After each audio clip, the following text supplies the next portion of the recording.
적막한 밤, 뭔가를 자르는 듯한 그 소리와 함께 사라진 것은 한 사람의 목숨만이 아니었습니다. 토요일 아침 경찰서에 전화벨이 울렸습니다. 길에 누가 가방을 버리고 갔어요. 열어봤더니 벌건 게 피 같은데 사람 머리카락 같은 것도 보이고요. 당시 저희 강력팀이 당직 근무 중이었습니다.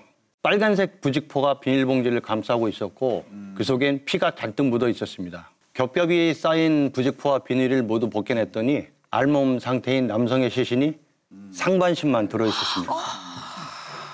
변사자는 40, 50대로 추정되는 남성이었고요. 성기 바로 아랫부분 허벅지부터 잘려나간 상태였습니다.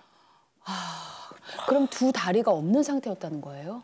네, 절단된 부위의 조직과 뼈에 일정한 간격으로 톱니 자국이 남아 있었습니다. 이를 볼 때 어느 정도 두께가 있는 톱으로 시신을 훼손했을 거로 추정해 볼 수 있습니다. 톱이라 그러면은 그 나무 자를 때 쓰는 그런 톱이요?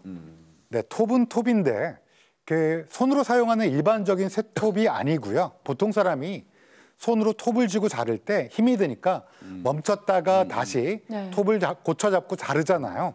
그런 경우라면 절단면의 톱 자국이 불규칙하게 보입니다. 그렇지. 그런데 이 경우는 균일했습니다. 그러니까 사람의 힘으로 자른 게 아니라는 거죠. 그럼 사람의 힘으로 자른 게 아니다. 이건 어떤 의미인 거죠? 전동을 이용한 예를 들면 전기톱 같은 도구를 사용했을 걸로 추정되었습니다. 전기톱은 굉장히 빠르고 강하게 회전하잖아요. 그래서 절단 부위의 피부가 말려 들어가는 경우가 있습니다. 칼이나 쇠톱을 사용했을 때보다는 훨씬 더 피부의 훼손이 심하게 관찰되죠. 그런데 반대로 뼈는 굉장히 매끄럽게 잘립니다. 그러겠지. 뼈의 단면이 곱죠. 그래서 저도 예전에 부검을 할 때 전기톱을 썼는데요. 머리뼈를 전기톱으로 절개했을 때 물을 부어가며 할 정도로 고운 뼈가루가 엄청 날리게 됩니다. 그만큼 뼈가 정교하게 잘린다는 얘기입니다. 혹시 다른 도구일 가능성은 없나요? 예전에 저희가 관련 사건 다룬 적도 있는데 정육점에서 쓰는 그런 톱도 있잖아요.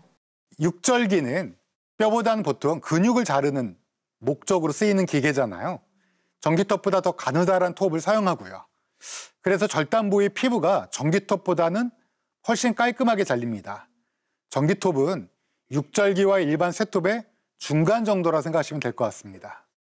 근데 듣기가 어려울 정도로, 진짜 거북할 정도로 너무 끔찍한 상황인 것 같은데. 자, 근데 하반신이 이게 없다는 거 말고 이게 다른 혹시 또 훼손이 없었나요? 보시면 상반신에 총 26곳의 찔린 상처가 관찰됩니다. 그중에 치명적인 건 등과 목 부분이었는데요. 특히 칼이 등을 관통하면서 오른쪽 갈비뼈 아래에 있는 간이 손상된 걸로 확인되었습니다. 너무 잔인하다, 이거. 등을 찔렀는데 간까지 손상을 입으려면 범행에 사용된 칼날의 길이가 15cm 그렇지. 이상은 돼야지 가능합니다. 길이가 길고 폭이 좁은 형태 칼이라고 판단됩니다. 그런데 칼에 찔린 상처가 너무 많은 것으로 봤을 때 범인이 피해자랑 뭐가 몸싸움이라도 벌인 걸까요? 칼에 찔린 상처가 이렇게 많은데도 불구하고 방어은은 왼손에 딱 한 군데 있었습니다. 방어흔이라면 어떤 거였죠? 범인의 공격을 막으려 한 흔적을 말합니다. 피해자는 상대가 공격할 것을 전혀 예상하지 못한 것 같습니다. 또한 등에 칼날이 꽂힌 각도로 보아 범인은 피해 남성이 서 있었을 때 여러 번 찌른 게 아니라 1차 공격 후 쓰러진 상태에서 추가로 칼을 휘두른 것으로 보입니다. 지문을 채취해 피해자가 인천에 거주하는 51세 김현상 씨라는 것을 알 수 있었습니다. 그런데 피해자 김 씨는 시신으로 발견되기 나흘 전 이미 실종 신고가 돼 있는 상태였습니다. 실종 신고 다음 날 김 씨 휴대폰의 최종 기지국을 확인했는데요. 경찰과 가족들이 가보니까 파주의 한 자동차 극장 앞 도로변에 김 씨의 차가 세워져 있었습니다. 그런데 차 블랙박스를 확인해 보니까 좀 이상했어요. 집에서 출발하는 과정부터 쭉 찍혀 있었는데요. 블랙박스 전원을 본인이 스스로 끈 겁니다. 시신이 유기된 곳에서 40m 정도 떨어진 건물에 가방이 버려진 담벼락 쪽을 비추는 CCTV가 한 대 있었습니다. 시신이 발견되기 전날 자동차 헤드라이트 불빛이 포착이 됩니다. 헤드라이트 불빛이 CCTV 방향으로 역반사되는 바람에 누가 내렸는지 또 몇 명인지 전혀 보이질 않았습니다. 문제의 차량을 역추적하다 보니 다른 CCTV에 차량 옆면이 또렷하게 찍힌 거예요. 미국에서 수입된 C사의 차량이더라고요. 이 차의 번호도 모르고 소유주도 아직 모르는 거죠. 그래서 경찰은 피해자에 대한 통신 수사도 진행을 하게 됩니다. 이 전화번호 뒷자리 7779번인 사람과 마지막으로 문자를 보낸 게 나옵니다. 피해자는 이 문자를 보낸 1분 뒤에 7779번에 전화를 걸어서 짧게 통화까지 하게 됩니다. 전화번호 7779번의 주인은 누구죠? 35세 박현아라는 여성이었습니다. C사에 외제차를 소유하고 있는 것으로 딱 나왔어요. 두 사람의 통화 내역을 확인해 보니까 피해자 실종 하루 전인 25일 밤 8시경에 처음 연락이 시작됐던 것이 확인됩니다. 사건 당일 행적을 파주 자동차 극장으로 향하는 모습이 포착됩니다. 그런데 빠져나가는 모습이 확인되지 않아요. 피해자 김 씨는 자신의 차를 도로변에 이제 일단 주차해 놓고 옮겨 탔을 가능성이 높아 보여요. 오후 5시 22분경에 이 차량이 어디론가 들어가는 것을 파악하게 됩니다. 두 사람이 들어간 곳은 모텔이었습니다. 해당 무인 모텔은 호실별로 독립된 형태였습니다. 차를 주차하는 문을 닫으면 완전히 외부랑 단절이 되고 비상계단 외에는 다른 출구는 없는 곳이었습니다. 박현아의 모습이 다시 CCTV에 포착된 것은 다음 날 오전 11시 33분경이었습니다. 박 씨는 차를 끌고 모텔 밖으로 나갑니다. 박 씨는 모텔에서 나간 뒤 한 금은방으로 들어가요. 그리고 거기에서 이 박 씨는 김 씨의 카드로 400만 원가량의 귀금속을 구매를 했습니다. 박 씨는 또 다른 금은방에 가서 240만 원 상당의 귀금속을 구매합니다. 그리고 잠시 뒤에 220만 원어치 귀금속을 또 사려다가 실패합니다. 그 수상이 여긴 카드사에서 임시로 사용을 막았기 때문입니다. 박 씨는 다시 모텔로 들어옵니다. 그리고 새벽 2시까지 객실 안에 있다가 다시 주차장으로 내려와요. 이 박 씨는 자신의 차량에서 여행용 가방을 꺼낸 뒤에 객실로 가지고 올라갑니다. 그로부터 5시간 뒤인 아침 7시 55분경 객실에서 가방을 끌고 나온 박 씨는 그걸 그대로 뒷좌석에 옮겨 싣습니다. 모텔 객실이 범행 장소일 가능성이 크다고 판단을 했습니다. 그래서 그들이 묵었던 214호 방을 감식을 했습니다. 2층 거실과 바닥, 벽이 온통 형광빛이었습니다. 그냥 피바다였다고 보시면 됩니다. 체포영장을 발부하던 경찰은 이 박 씨의 휴대전화 이제 기지국 위치 추적하는 거죠. 그리고 이제 주거지인 파주로 향하게 됩니다. 체포와 동시에 박 씨의 차량을 세겠습니다. 뒷좌석 바닥에는 혈흔 자국이 남아 있었고요. 차량에선 칼과 전기톱, 수레 등이 발견됩니다. 용의자를 압송하면서 유실된 사체의 행방에 대해서 물었습니다. 파주의 한 농소로 그 인근 부분에 절단된 다리가 있었습니다. 발견된 하반신에 자창이 15군데 나왔습니다. 전신으로 보면 총 41개의 자창이 확인된 거죠. 두 사람이 어떻게 만난 건가요? 메신저로 알게 됐다고 주장을 했습니다. 파주의 이 자동차 극장 앞에서 일단 만났는데 사망한 김 씨가 갑자기 돌변하더라는 거예요. 모텔 구조에 대해 알지 못해 중간에 돌아갈 수도 없었다라고 얘기하고요. 객실로 들어갔는데 김 씨가 갑자기 옷을 벗고 자신을 강간하려고 했다는 겁니다. 순간적으로 죽을 수도 있겠구나라는 생각이 들었던 박 씨는 칼을 꺼내서 김 씨를 찔렀다고 진술했습니다. 이 여성은요, 남성들과 조건 만남을 통해서 생계를 유지하고 있었습니다.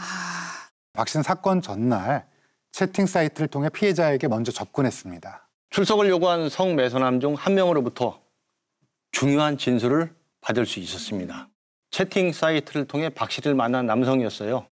그런데 그 장소가 피해자가 살해당한 바로 그 모텔이었더라고요. 박 씨는 계속 자신을 억지로 끌려간 터라 모텔 구조를 알지 못해 도망칠 수 없었다고 주장했었거든요. 그 진술을 깨트리는 결정적인 증언이었던 거죠. 하지만 범행의 주 목적이 돈은 아니었던 것으로 판단이 됩니다.